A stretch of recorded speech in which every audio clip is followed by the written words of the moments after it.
ഞാൻ നോർമൽ അല്ല. ഈ വികാരങ്ങൾ മനസ്സിലാക്കാൻ സാധാരണ മനുഷ്യരെ പോലെ ജൂഡിന് ആ സ്കില്ലില്ല. എൻ്റെ കണ്ടീഷൻ്റെ പേരാണ് ആസ്പെർജേഴ്സ് സിൻഡ്രോം. എനിക്ക് മനസ്സിലാവുന്നില്ല ആളുകളെയും അവർക്കുണ്ടാവുന്ന ഇമോഷൻസും.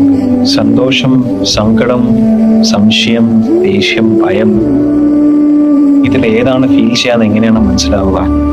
സങ്കടമുള്ള എല്ലാവരും കരയുന്നില്ലല്ലോ, ചിരിക്കുന്ന എല്ലാവരും സന്തോഷമുള്ളവരാണ്.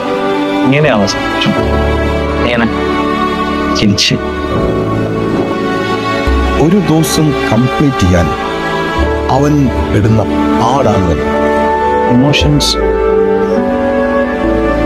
കുറച്ച് കോംപ്ലിക്കേറ്റഡ് ആണ്.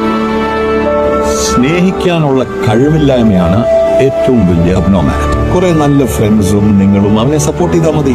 He can become normal. ഒരാളോട് സംസാരിക്കുമ്പോൾ അവരുടെ മുഖത്ത് നോക്കി സംസാരിക്കണം. എങ്ങനെ?